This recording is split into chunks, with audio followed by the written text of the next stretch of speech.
سلامونه ملګرو، راځئ نن خبره کوو په جرګه باندې.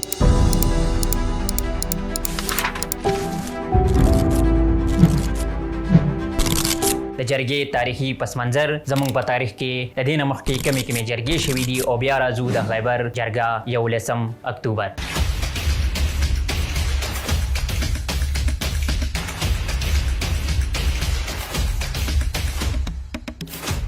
جرګه د پښتنو په دود، کلتور، دستور کې د زرګونو کالونو نه یو ډیره منظمه، قوي او کامي اداره پاتې شوې ده. په دې وس ساینسي، جمهوري او صنعتي انقلابونو نه پس هم جرګه ژوندۍ ده. د هغې مثال د خیبر دا جرګه ده. تاریخي حواله: میرویس هوتک بابا په کال 1909 کې په کندهار کې یو جرګه راغونډېږي. د دغې نه مخکې په کندهار کې د ګورګین حکومت و، د کندهار بادشاه ګورګین. د ګورګین سیاست دغه و چې پښتانه بې منصوبې راپاسوم او هغوی دولت او عزت لوټ کړم. مګر په دغه وخت کې میرویس بابا لګیا و. میرویس بابا د یو داسې پاسون په تلاش کې و چې نه صرف ګورګین ختم کړي مګر پښتانو د خمیشت لپاره د ایرانیانو د غلامۍ نه خلاص کړي او د خپل واک او د خپل کور اختیارمندي کړي. نو په کال 1909 کې د میرویس بابا په مشرۍ کې یو لویه جرګه کیږي او د اصفهان خلاف د ازادۍ جګړه د دغه جرګې په رڼا کې ګټلې وه. دویمه جرګه کال 1920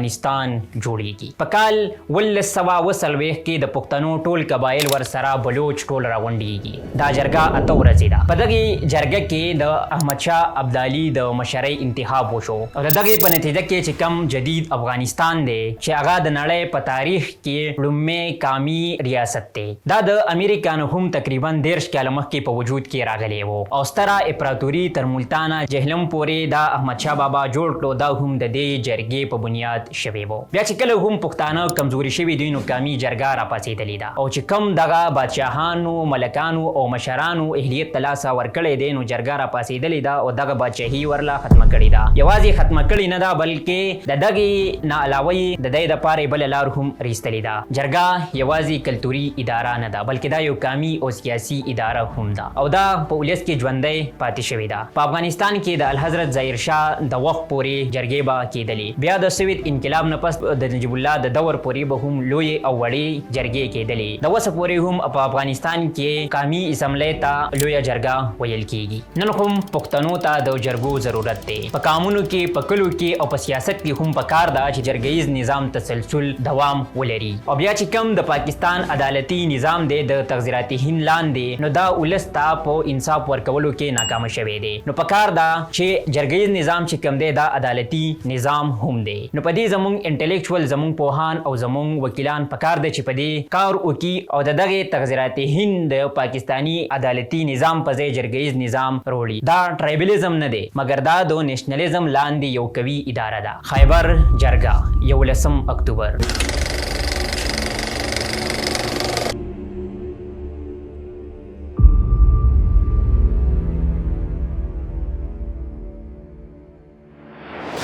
په 1340 کالو کې داسې جرګه نه ده شوې چې د هغې دپاره دومره خبرتیا خوره شوي او دومره کار شوی او بیا ورله ولس په دومره تعداد کې راغلیږي. او د ټولو نه مهمه خبره دا ده چې د دې جرګې کم ډیسیشن چې وو هغه د خلکو د باز ته لاندې رالو. په حجرو کې، په جوماتونو کې او په نورو ډېرو ځایونو کې دا د باز ته لاندې راغلو سره د ډېرو مشکلاتو نه، ځکه چې ریاست یره هم لرله. په تېر وختونو کې په بنو کې، په باچا خان مرکز کې او داسې په نورو ډېرو ځایونو کې هم جرګې شوي دي. مګر د دې جرګې ځانګړتیا دا ده چې د ډیمانډز ونه کړو د ریاست نه، د ډیسیشن کې خودو، د فیصلې کې خودي ریاست ته د امن په حواله، د وسایلو په حواله، د افغانستان د مسلو او د میسنګ پرسن په حواله د ډیسیشن کې خودو. او بیا په دې کې چې کم 80 رکنی پارلماني کمیټې جوړ شوه نو دا یو بدل عملو. امید لرو چې دا ډېر مثبت رول ادا کړي.